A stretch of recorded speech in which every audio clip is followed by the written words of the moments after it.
So I know that I told y'all that I was gonna do a little podcast called a transparency podcast. I changed the name. Ew, that little wheeze was absolutely crazy, but I changed the name. And now it's gonna be called I Am Me Podcast. And this is just me being me. I'm being authentic. I'm telling you guys how I'm feeling, but I'm also adding the word to it.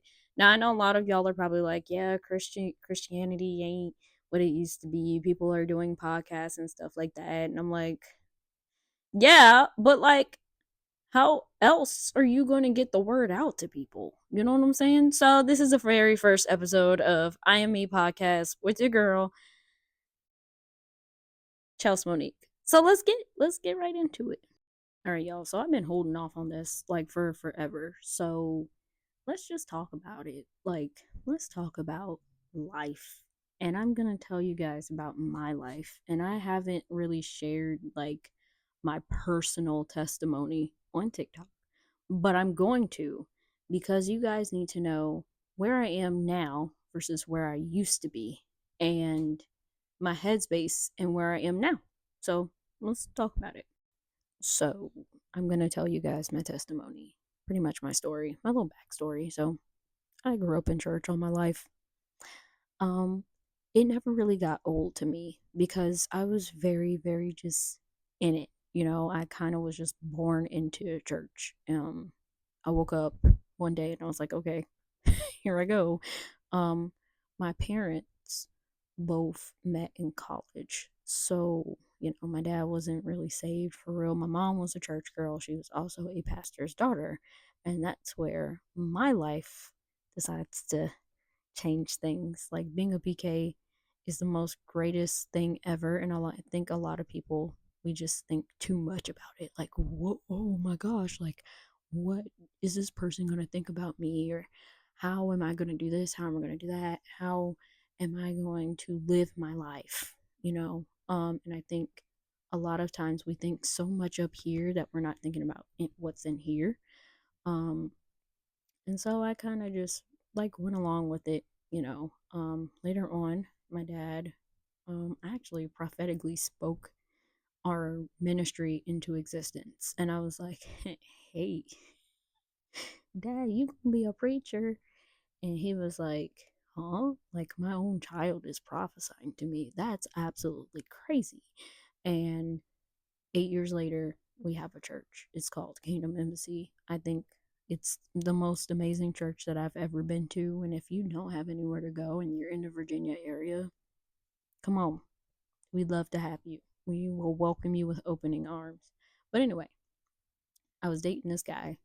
He came to our church that we were a part of at first, and then we kind of like split chop chopped.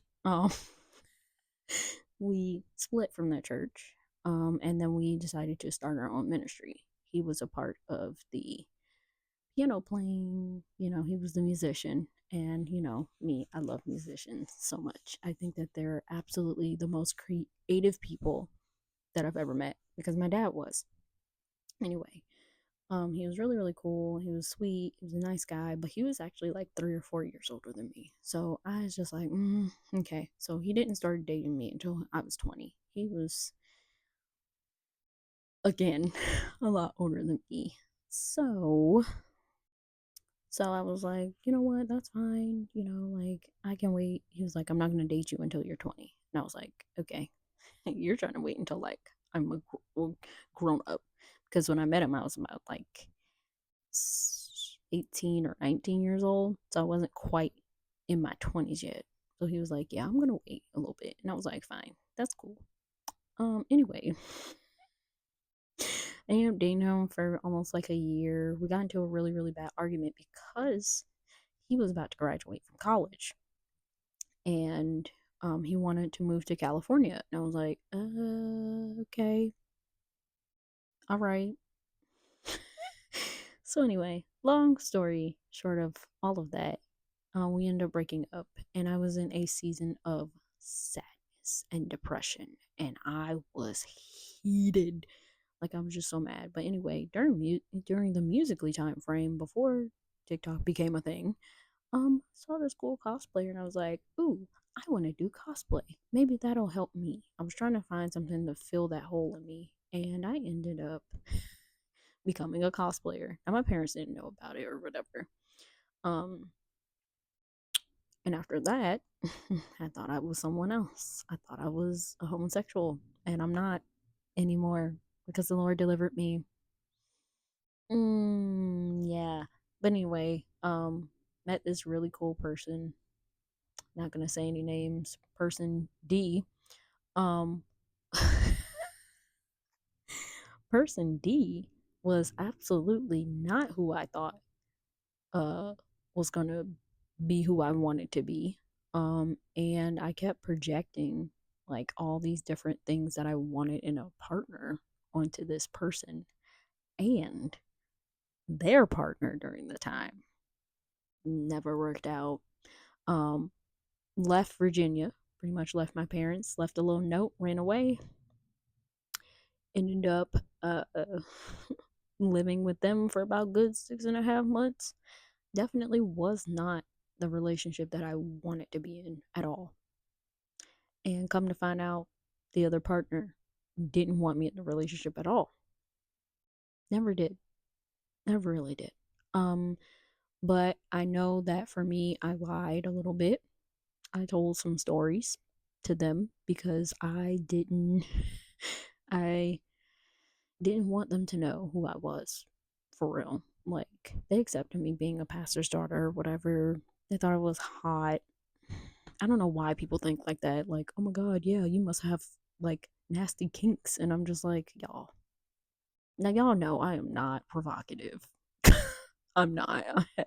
Like even in my intrusive thoughts, I try not to be, but I'm not. Like people say, "Oh yeah, pastors' daughters are so dirty." I'm like, are we really dirty? No, we're not. Now, some of us we need to work on ourselves, but me, I know that I'm not. I know that the enemy tried to mess with my head and make me think that I was somebody that I wasn't.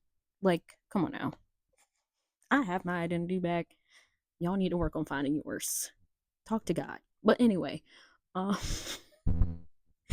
I just didn't really know. And then that relationship situation with my parents was absolutely ridiculous. I cut them off. I didn't want anything to do with them. I was just like, no, I don't want to be in your presence. Y'all be talking about church and all this other stuff and how God loves me, but does he actually love me? Anyway, I ended up moving back in with my parents. I fixed myself. I got my relationship with God back together, and now I'm literally sitting in front of you telling my story to y'all because I think you guys need to understand where I'm coming from. Um, Certain situations, there's a lot of different things that go on, and God literally will fix you. Like, He literally will fix your heart. And if He fixes your heart and you stay trusting in Him and you like have a genuine relationship with Him, like whoever you want in a partner, a girl or a guy, he will give it to you. Like you cannot be in a weird funk with God because he will show yourself to you. I kid you not. He will really show who you truly are, and you cannot put yourself in a weird position with him because like I said, like he orchestrates things to